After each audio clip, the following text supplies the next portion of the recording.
Seigneur, il n'est pas glamour, ton amour. Il n'est pas en vogue. Et s'il a le vent en poupe, c'est de mettre en mouvement.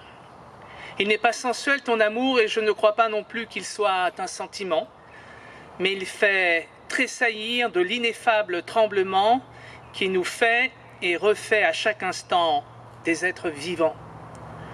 Oui, ce n'est pas une leçon, ton amour, Seigneur, ce n'est pas non plus une morale ou un conformisme social, mais c'est un commandement de ce que tu ordonnes pour briser nos vacarmes.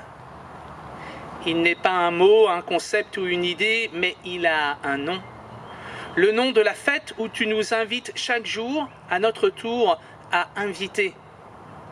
Car il ne se possède pas ton amour, Seigneur, mais il passe par nous, dans la mesure où nous le laissons passer. Il s'enfle des visages que tu appelles à lui donner. S'il y avait une école de ton amour, Seigneur, nous apprendrions qu'il a partie liée à notre liberté. Il est un joug léger, ton amour, Seigneur. Il est le petit frère bien-aimé de ta grâce. La grâce et la paix vous sont données de la part de Dieu notre Père, du Seigneur Jésus-Christ et de son Esprit Saint. Amen. Chers amis, nous sommes heureux de vous accueillir, vous l'avez reconnu dans cet espace que vous connaissez bien. Nous sommes à Montbonneau, nous pouvons, et j'espère aussi peut-être vous, entendre les petits oiseaux chanter, peut-être aussi un avion passer dans le ciel, mais c'est le jeu. Il nous tenait à nous, équipe pastorale, aux liturges qui ont préparé jour après jour pendant ce temps de confinement tous les cultes et aussi aux musiciens, de faire ce dernier culte enregistré, puisque c'est le dernier culte enregistré dans ce lieu que nous aimons tous, Montbonneau. Et puis nous tenions, et peut-être plus particulièrement moi, qu'il y ait au cœur de ce culte la Sainte Seine, que nous n'avons pu célébrer pendant de longs mois. Et je dois vous partager que pour moi c'était un manque, et puis pas simplement pour moi, aussi pour de nombreux paroissiens. Alors je vous propose, si vous le souhaitez, que vous puissiez, il vous suffit de mettre cet enregistrement sur pause, que vous puissiez aller dans votre cuisine, prendre un peu de pain, un peu de vin, un peu de jus de raisin, et quand nous célébrerons la scène, de pouvoir la célébrer avec nous, puisque nous entendons cette exhortation au cœur de l'Évangile, à faire mémoire de la mort de Jésus-Christ, de sa crucifixion, et à faire mémoire aussi de sa résurrection. Il est le Christ crucifié, il est le Christ ressuscité, et cette Sainte Seine que nous allons célébrer ensemble nous permet de le confesser, nous permet de le témoigner. Bon culte à chacune et chacun d'entre vous.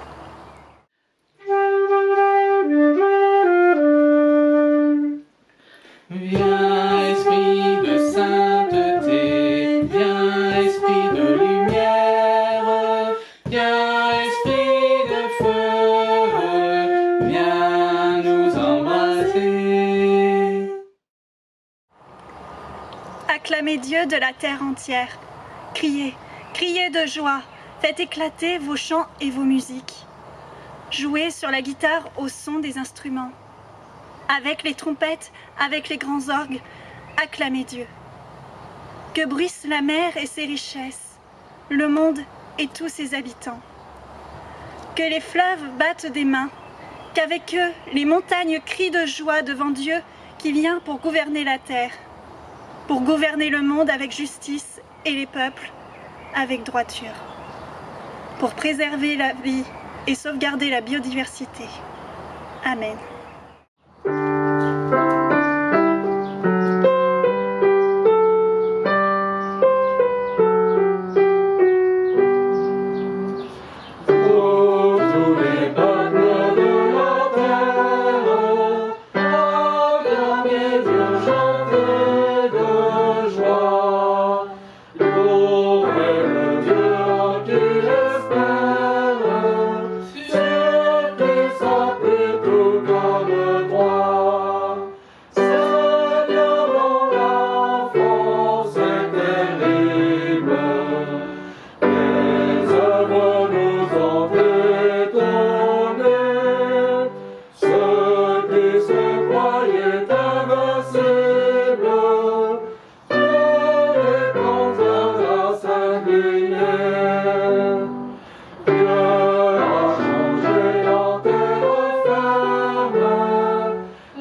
je vous invite à la prière.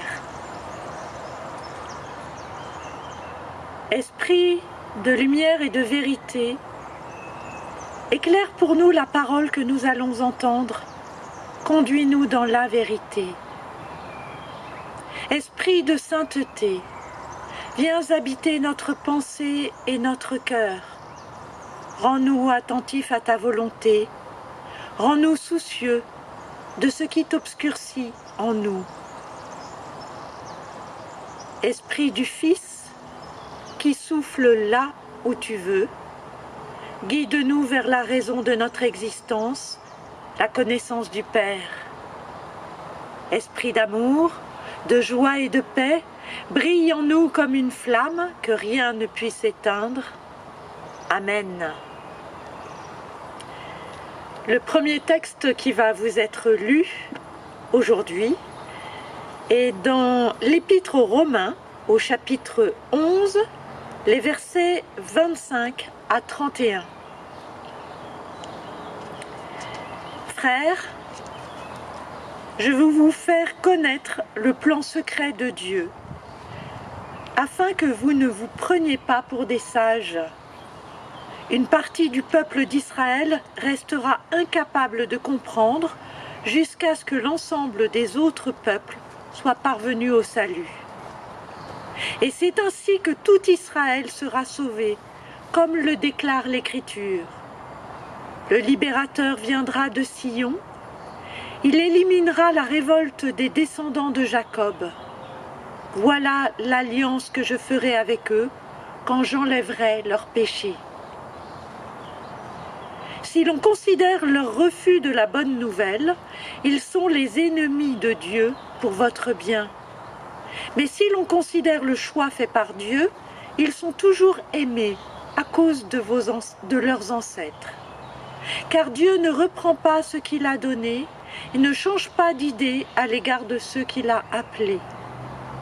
Autrefois, vous avez désobéi à Dieu, mais maintenant, vous avez connu la compassion de Dieu parce que les Juifs ont désobéi. De même, ils ont désobéi maintenant pour que la compassion de Dieu vous soit accordée, mais afin qu'eux aussi puissent connaître maintenant cette même compassion. Le deuxième texte est dans l'évangile de Matthieu au chapitre 20, les versets 1 à 15. Voici, en effet, à quoi ressemble le royaume des cieux. Un propriétaire sortit tôt le matin afin d'engager les ouvriers pour sa vigne. Il convint avec eux de leur payer le salaire habituel, une pièce d'argent par jour, et les envoya travailler dans sa vigne. Il sortit de nouveau à 9 heures du matin et en vit d'autres qui se tenaient sur la place sans rien faire. Il leur dit « Allez, vous aussi, travaillez dans ma vigne, et je vous donnerai un juste salaire. » Et ils y allèrent. Le propriétaire sortit encore à midi, puis à 3 heures de l'après-midi et fit de même. Enfin, vers 5 heures du soir, il sortit et trouva d'autres hommes qui se tenaient encore sur la place. Il leur demanda « Pourquoi restez-vous ici tout le jour sans rien faire ?»« Parce que personne ne nous a engagés, répondirent-ils. Il leur dit « Eh bien, allez vous aussi, travailler dans ma vigne. » Quand vint le soir, le propriétaire de la vigne dit à son contremaître « Appelle les ouvriers et paie à chacun son salaire.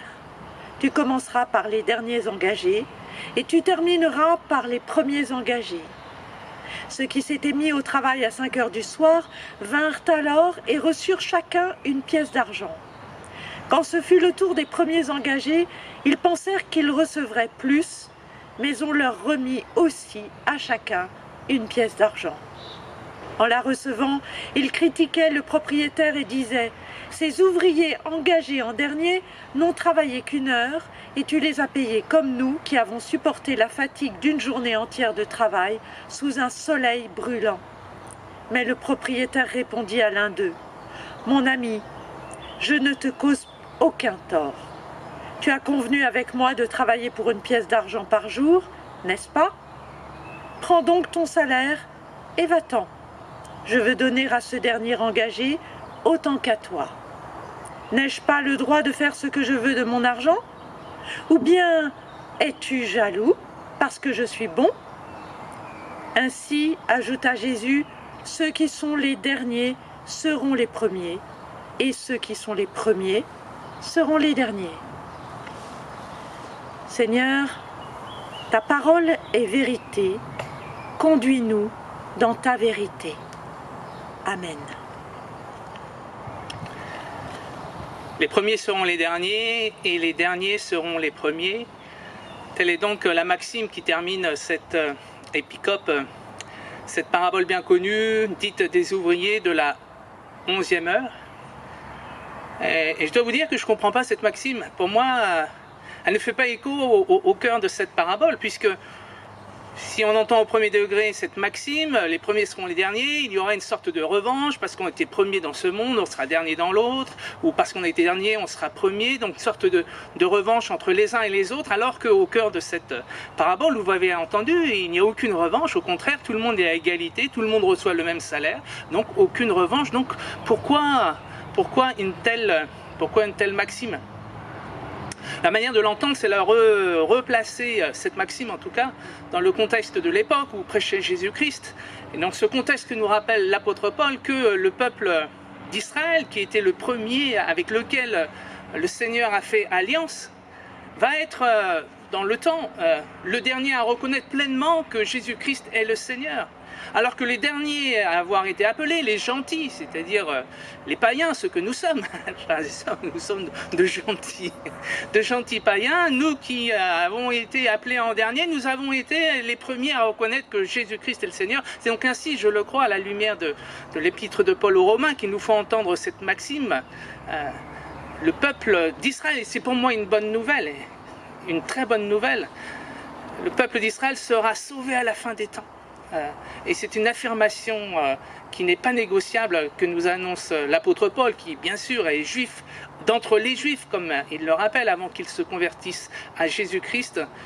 Finalement, c'est une question de temps et la grâce de Dieu est appelée à être donnée à tous, au peuple d'Israël comme aux gentils. Mais revenons à cette parabole dite des ouvriers de la 11e heure. Et si j'ai choisi de la partager avec vous aujourd'hui, alors que ce n'est pas le texte du jour, l'épître aux Romains et la lecture suivie selon la Bible en 6 ans, mais cette parabole n'est pas le texte du jour, c'est parce que j'avais à cœur de pouvoir la partager avec vous un peu plus longuement de ce que j'ai fait dans le cadre du confinement, dans le cadre des méditations quotidiennes dont vous avez pu bénéficier jour après jour. Et il m'avait été donné un jour de méditer cette parabole, et j'avais eu cette intuition qu'on pouvait mettre cette parabole en parallèle avec ce que l'on peut appeler les piliers de la foi protestante. Et je m'étais dit que ça serait bien de développer un petit peu plus, un peu plus longuement dans le cadre d'une prédication, ce parallèle, ce que je fais aujourd'hui avec vous. Piliers de la foi protestante, vous les connaissez bien sûr, chers amis. Le triptyque, la grâce seule, la foi seule, les Écritures seules. On va commencer par cela. Sola gratia, la grâce seule. Comment entendre cette exhortation à la grâce seule au cœur de cette parabole? Pour moi, c'est évident, j'ai déjà partagé avec vous. Il y a le même salaire qui est donné à tous. Qu'on ait travaillé 11 heures durement au soleil ou qu'on ait travaillé qu'1 heure, le propriétaire donne le même salaire à tous. Et quand l'un des ouvriers commence à négocier, commence à dire au propriétaire, mais comment cela se fait-il? À juste raison, selon un raisonnement humain, c'est vrai que dans toute entreprise, si jamais le propriétaire, le chef d'entreprise payait ainsi ses ouvriers, on peut être sûr qu'il y aurait une révolte, que les syndicats montraient au créneau pour dire « Hey, monsieur le chef d'entreprise, ça va pas cette histoire, vous payez de la même manière ceux qui ont travaillé 11 heures et ceux qui ont travaillé 1 heure, ça ne tient pas la route, c'est pas possible. » Mais là, nous sommes dans une autre logique, nous sommes dans la logique de la grâce, nous sommes dans la logique du salut, et j'entends de cette parabole que la grâce de Dieu surabonde, et qu'il est permis d'être bon comme il le souhaite, comme il le veut, et que cela ne nous regarde pas. En matière de salut, nous ne sommes pas compétents. Seul Dieu est compétent. Il lui appartient et il a le désir d'être bon avec tous. Même si cela doit nous choquer, nous devons l'accepter. Je me rappelle avoir partagé cette parabole quand j'étais même pas pasteur encore, j'étais conseiller presbytéral avec une ancienne conseillère presbytérale, évidemment pleine de sagesse, et qui nous avait prêché ainsi à la grâce première de Dieu. Et moi, quand même, j'avais quand même un petit peu négocié en disant non, je pense qu'on peut quand même dire que si les ouvriers de la 11e heure ont été payés de la même manière, c'est que quand même ils ont subi un stress, quand même ils ont attendu pendant 11 heures sans savoir s'ils allaient être embauchés, et que finalement, est-ce que le plus dur, est-ce que ce n'est pas quand même d'être stressé pendant 11 heures, alors que ceux qui ont travaillé dès la première heure, ils étaient sûrs quand même d'avoir un salaire. Donc j'étais en train de négocier. Elle m'a dit ah oui, la grâce de Dieu ne se négocie pas, il faut accepter que Dieu est tout autre et que ce qu'il veut faire nous échappe. Sola gratia, la grâce de Dieu vient nous rencontrer, nous n'avons aucun mérite pour cela. Sola gratia, sola fide. Comment voir la foi dans cette parabole? Qu'est-ce que la foi? Vaste question. Mais aujourd'hui, j'aimerais vous dire que la foi est pour moi à la fois une grâce. C'est pas moi qui le dis, c'est l'apôtre Paul. La foi est une grâce que nous accorde le Seigneur, mais aussi, je le formulerai comme ça, un état d'âme. Donc à la fois quelque chose que l'on reçoit, et à la fois quelque chose que l'on met en œuvre, une force, un état d'âme qui nous déplace et pour lequel nous devons nous rendre disponibles. Et ce que j'entends dans cette parabole, c'est que finalement, tous les ouvriers, qu'ils étaient embauchés à la première heure ou qu'ils étaient embauchés à la dernière heure, tous se sont déplacés, tous sont sortis sur la place du village dans l'espoir d'être embauchés. Tous se sont rendus disponibles afin de trouver un travail. Et donc, j'entends cela dans cette exhortation à la foi, c'est que oui, la foi est à la fois, comme je vous le disais, une grâce, mais aussi une capacité à se rendre disponible, à recevoir cette grâce qui nous est offerte, et puis une capacité à être déplacé. Et si on regarde le livre des Actes des Apôtres, cela nous est dit de manière évidente.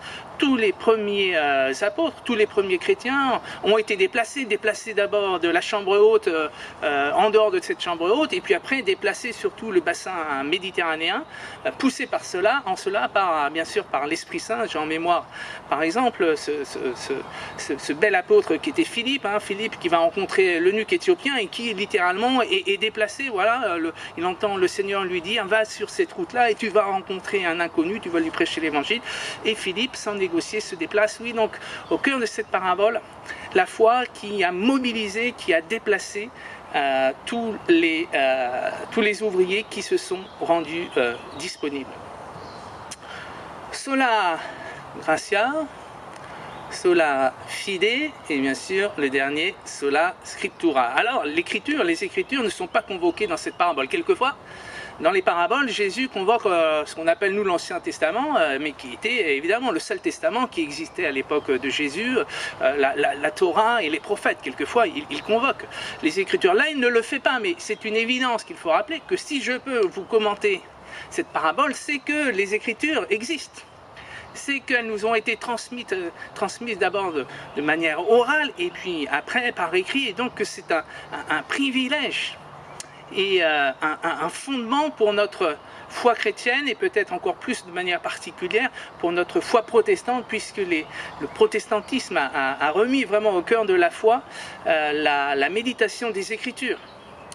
Et s'il y avait un événement historique dans le cadre du protestantisme à rappeler, c'est bien sûr ce moment où Luther doit défendre ses idées en 1521 devant l'Empire, devant l'empereur, devant les élites de l'Église.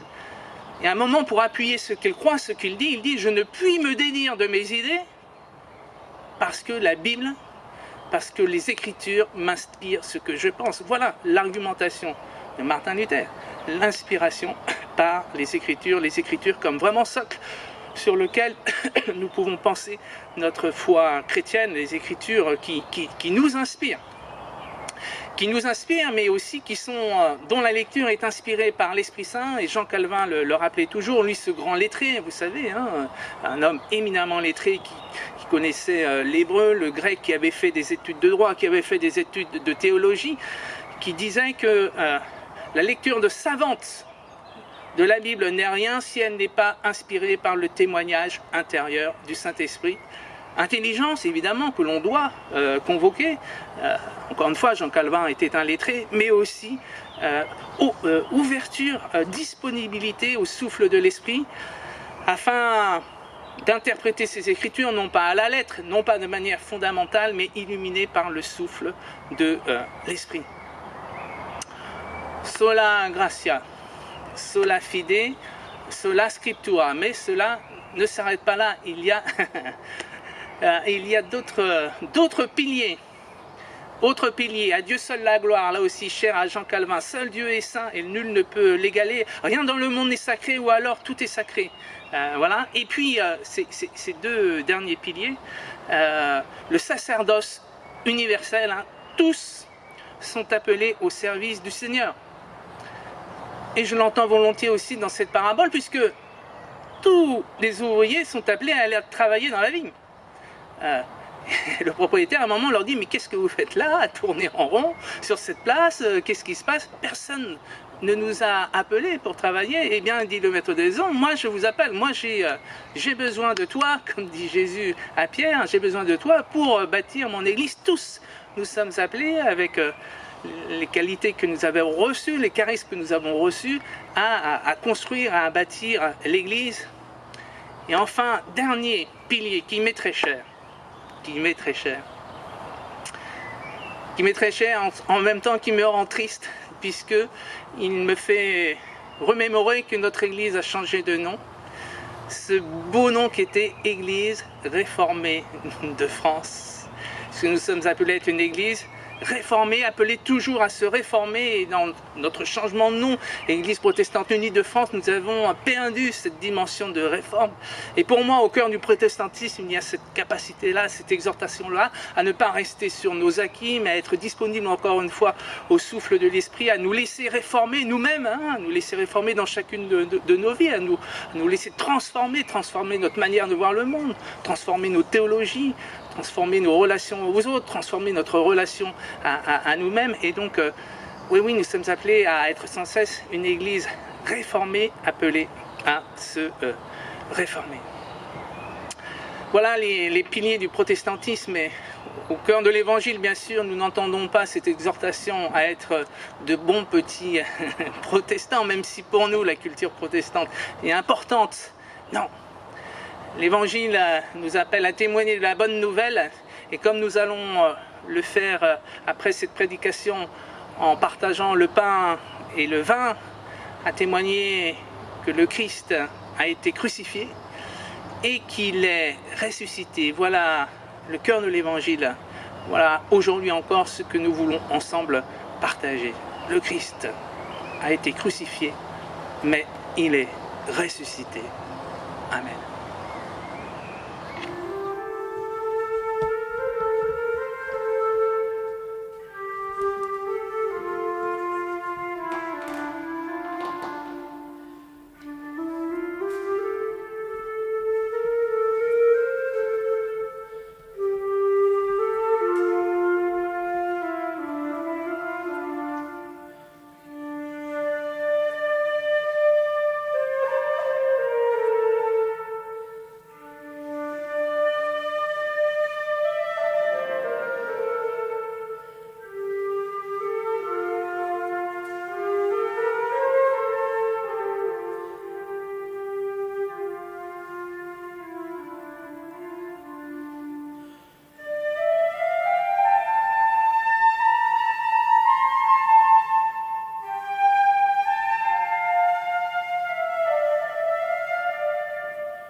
Seigneur, tu cherches tes enfants, car tu es l'amour.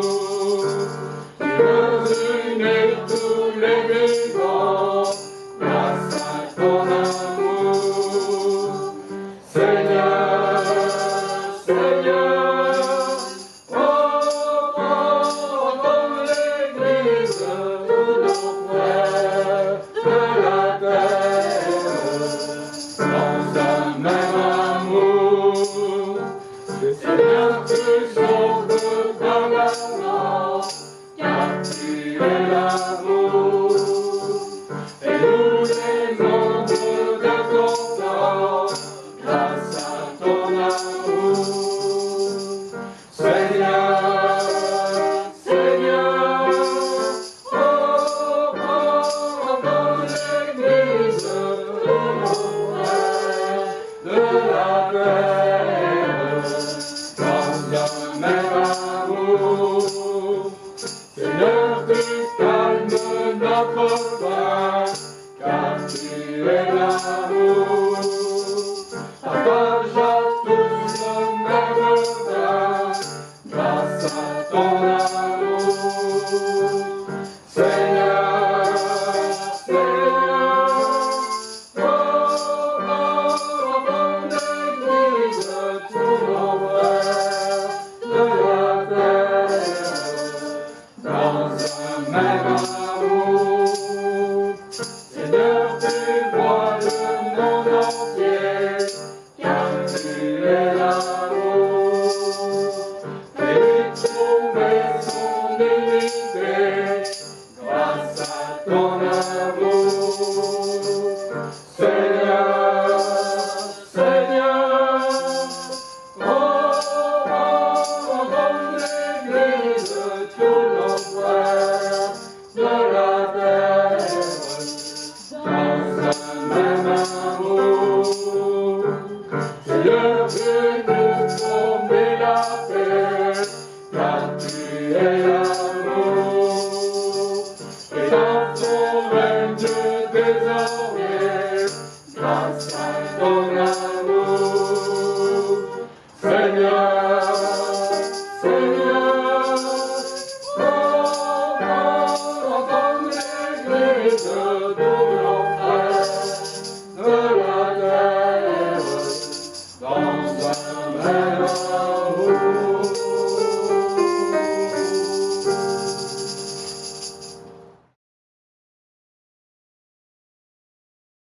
Donc, conviés à partager ce pain et ce vin comme signe de notre confession de foi. Debout, le Seigneur vient. Une voix prophétique a surgi du désert. Un désir, une attente ont mûri nos esprits. Préparons-nous. Debout, le Seigneur vient. La parole s'infiltre, elle ébranle nos cœurs, et voici le royaume. Il s'approche, il est là. Réveillons-nous. Debout, le Seigneur vient. Bienheureux les convives au festin de l'amour. Dieu lui-même s'invite et nous verse la joie. Rassemblons-nous, le Seigneur vient. Et nous chantons « Le Seigneur nous a aimés ».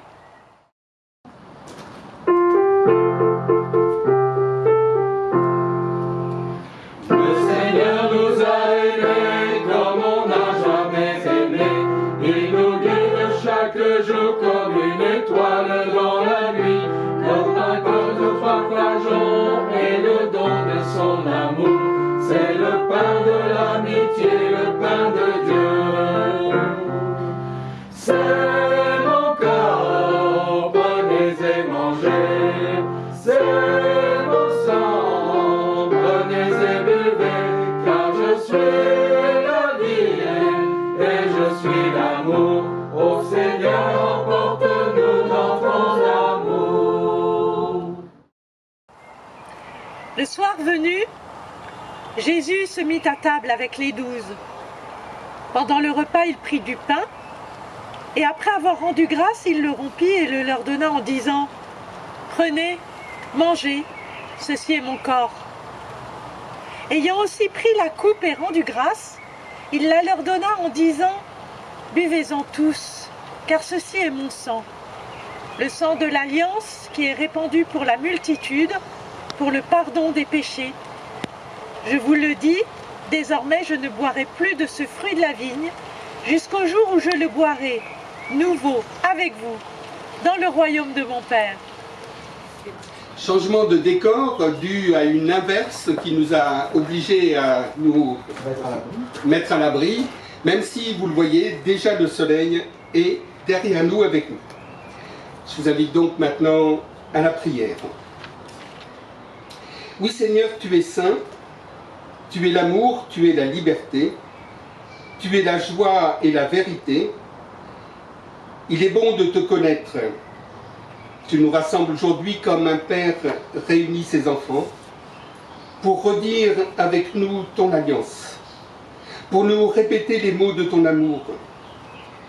Seigneur, donne-nous ton Esprit Saint, donne ton souffle de vie à ton Église pour qu'elle soit source de libération et cause de joie.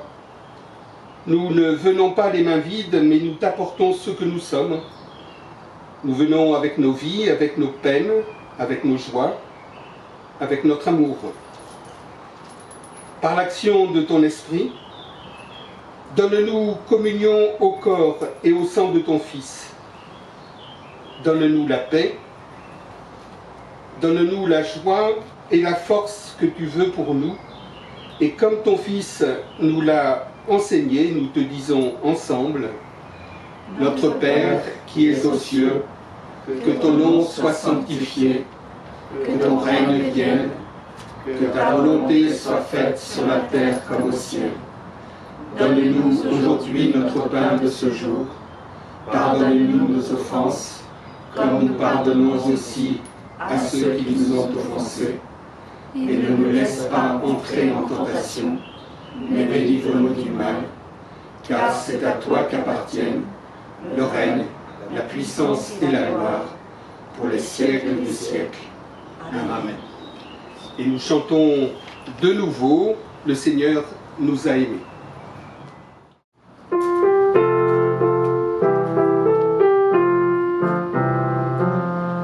Le Seigneur nous a aimés comme on n'a jamais aimé. Il rassemble tous les hommes et les fait vivre de sa vie. Et tous les chrétiens du monde sont les membres de son corps. Rien ne peut les séparer de son amour. Aimez-vous, aimez sans détour.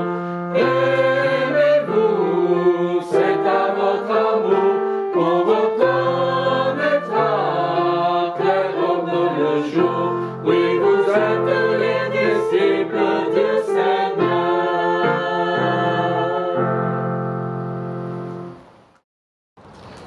Le moment est venu bientôt de prendre ensemble, si vous l'avez préparé, la communion. Nous nous rappelons ces paroles de Jésus qui disait qu'il était le pain de vie et que celui qui venait à lui n'aurait jamais faim. Celui qui croit en lui n'aurait jamais soif. Oui, Jésus est le pain vivant descendu du ciel et celui qui croit en lui a la vie éternelle. Si quelqu'un mange de ce pain, il vivra pour toujours. Venez, dit Jésus, tout est prêt. Voici donc le pain de vie rompu pour nous. Et celui qui mange de ce pain n'aura plus jamais faim. Voici la coupe de la nouvelle alliance. Celui qui croit au Fils a la vie éternelle. Nous allons donc maintenant partager ce pain et ce vin.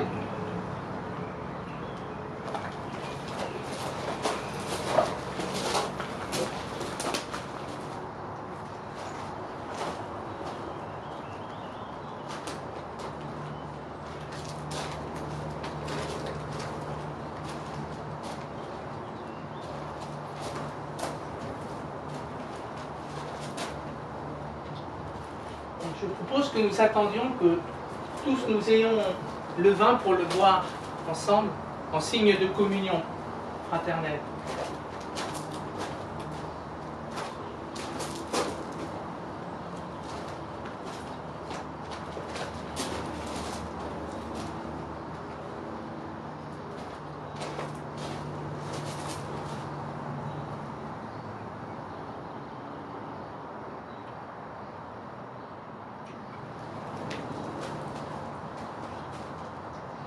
Pour la simplicité de ce pain et de ce vin, béni sois-tu, Dieu notre Père.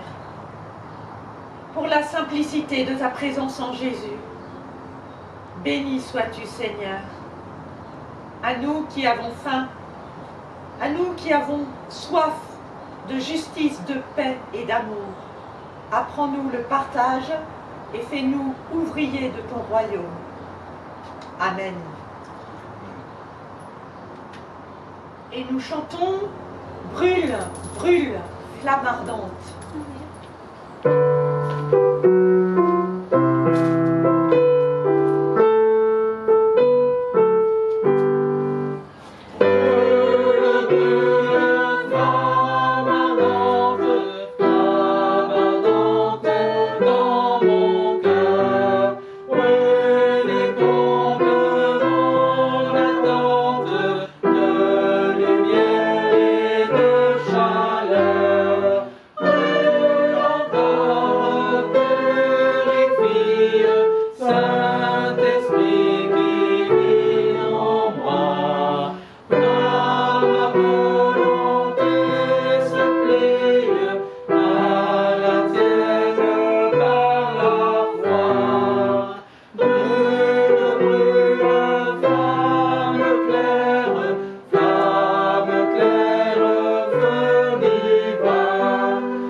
C'est le moment des annonces, comme je vous le disais en ce début de culte, c'est donc le dernier culte que nous enregistrons, et donc la semaine prochaine, nous recommençons les cultes au temple en présentiel, évidemment avec les contraintes que nous sommes obligés de suivre, donc un nombre limité de personnes physiques dans le temple, limité à peu près à une cinquantaine de personnes. Pour cela, il faut absolument que vous vous inscriviez à l'avance en téléphonant au secrétariat. Vous dites je souhaite participer au culte dimanche prochain. Vous pouvez le faire jusqu'à 14 h, sauf infirmation, vendredi 14 h. Sauf infirmation, vous viendrez au temple. Ça serait bien de venir absolument avec un masque. Malheureusement, il faudra chanter avec un masque.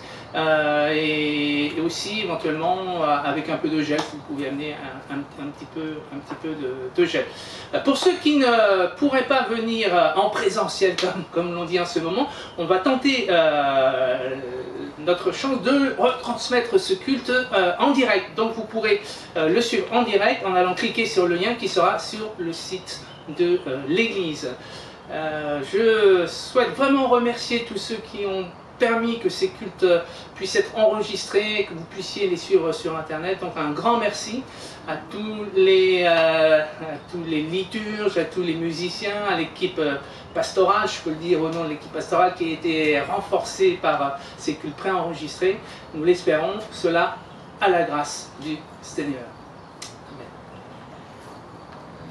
C'est le moment de l'offrande. Un grand merci à ceux qui ont continué à verser leur offrande sous forme de dons, soit par le don en ligne, soit par des chèques envoyés à l'adresse du fourrier, soit par des virements, ou alors par les prélèvements mensuels qui ont permis donc de verser et de faire face à toutes les échéances pendant ce temps de confinement. Ceci nous a permis donc de pouvoir poursuivre la vie de l'Église et de pouvoir faire face donc à nos dépenses. Cependant, les déficits annuels ont été anéantis par on a anéanti la trésorerie de l'Église, la trésorerie pour le fonctionnement de l'Église. Et nous devons la reconstituer. Et heureusement que la réserve immobilière nous a permis d'amortir, je dirais les creux que nous avions pendant cette période. L'appel du trésorier que vous avez reçu avec la lettre de l'annonce de tous ces cultes permis donc de donner un accent particulier sur l'adhésion au prélèvement. Ceci donne également une situation des comptes au 31 mai et puis donne disons, des perspectives assez encourageantes du fait que nous avons pu avoir des dons qui étaient supérieurs à l'année dernière à la même époque. Je vais emprunter les termes donc, de notre trésorier régional, Michel Mazet, dans le dernier numéro de Réveil. Gardons confiance, le Seigneur est fidèle. Je vous invite à la prière. Nous te bénissons, Seigneur, du ciel et de la terre, pour tous les biens que ta main dispense à profusion. Que cette générosité nous inspire au sein du monde étriqué et calculateur dans lequel nous vivons. Accepte ce matin nos offrandes en réponse à tes dons multiples et en signe de la libération à laquelle tu nous appelles. Amen.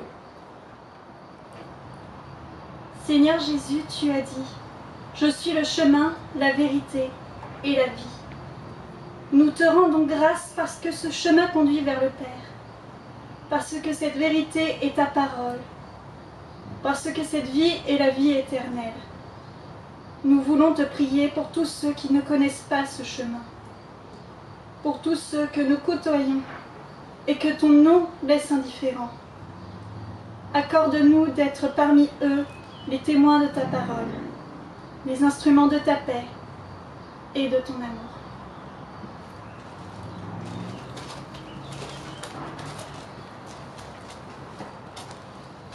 Seigneur Jésus, tu as dit « Je suis le bon berger ». Merci Seigneur parce que tu aimes tous les hommes, toutes les femmes, parce que tu aimes chacun de nous. Merci pour tout ce que dans ton amour tu nous donnes jour après jour. Et pour notre joie et pour ce moment où nous pouvons t'adorer ensemble et te remercier, aide-nous à nous aimer les uns les autres comme tu nous aimes.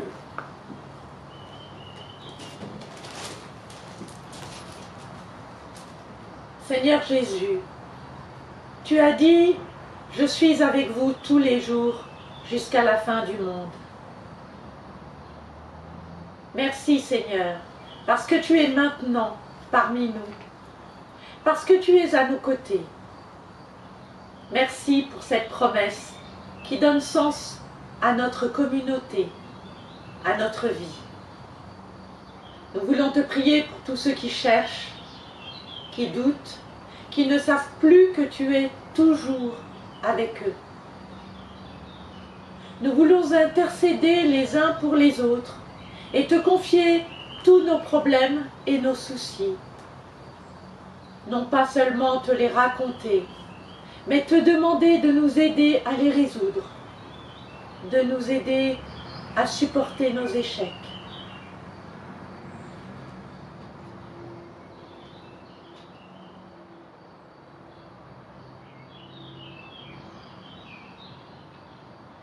Merci Seigneur d'être venu jusqu'à nous. À toi soit la gloire dans tous les siècles. Amen. C'est maintenant le temps de l'envoi et de la bénédiction. Je relis avec vous cet extrait de l'épître aux Philippiens au chapitre 4, les versets 4 à 6. Réjouissez-vous toujours dans le Seigneur. Je le répète, réjouissez-vous. Manifestez de la douceur envers tous. Le Seigneur est proche. Ne vous inquiétez de rien, mais en toutes circonstances, demandez à Dieu dans la prière ce dont vous avez besoin. Demandez-le lui avec un cœur reconnaissant. Et la paix de Dieu qui dépasse toute intelligence gardera vos cœurs et vos esprits en Jésus-Christ. Allez dans sa paix, dans sa grâce. Amen. Amen.